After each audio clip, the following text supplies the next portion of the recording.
നിയമസഭാ തെരഞ്ഞെടുപ്പിൽ കണ്ണൂരിൽ മത്സരിക്കുമെന്ന് പ്രഖ്യാപിച്ച കെ സുധാകരൻ എം പി കണ്ണൂരിൽ ഉറപ്പായും മത്സരിക്കുമെന്ന് സുധാകരൻ മാധ്യമങ്ങളോട് പറഞ്ഞു.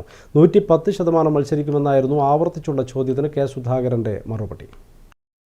കണ്ണൂരിൽ സ്വയം സ്ഥാനാർത്ഥിയെ പ്രഖ്യാപിക്കും വിധമായിരുന്നു മത്സരിക്കുന്നതിനെക്കുറിച്ചുള്ള ചോദ്യത്തിന് കെ സുധാകരൻ എം പിയുടെ മറുപടി. 110% ഉണ്ട്. അതിലെന്താ കുഴപ്പം?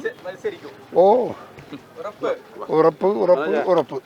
സ്ഥാനാർത്ഥി നിർണയത്തിനുള്ള സ്ക്രീനിംഗ് കമ്മിറ്റി ചൊവ്വാഴ്ച ചേരാനിരിക്കെയാണ് കെ സുധാകരന്റെ നിർണായക പ്രഖ്യാപനം.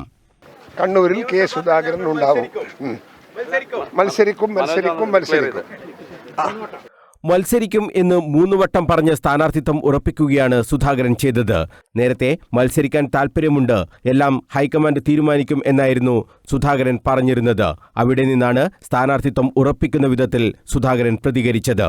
നിയമസഭാ തെരഞ്ഞെടുപ്പിൽ എംപിമാർ മത്സരിക്കേണ്ടതില്ലെന്ന നിലപാടിലാണ് കോൺഗ്രസ് ഹൈക്കമാൻഡ് ഇപ്പോഴും ഉള്ളത്. ഇതിൽ കെ സുധാകരന് മാത്രം ഇളവ് ലഭിക്കുമോ എന്നാണ് ഏവരും ഉറ്റുനോക്കുന്നത്. ഹൈക്കമാൻഡിൽ നിന്ന് ഉറപ്പ് ലഭിച്ചതുകൊണ്ടാകാം സുധാകരൻ ഇങ്ങനെ പ്രതികരിച്ചത് എന്ന് കരുതുന്നവരും ഉണ്ട്. മത്സരിക്കും എന്ന നിലപാടിൽ ഉറച്ചു നിൽക്കുകയാണ് സുധാകരൻ എന്ന് വ്യക്തമാക്കുന്നതുകൂടിയാണ് ഈ പ്രതികരണങ്ങൾ. News bureau, Kannur.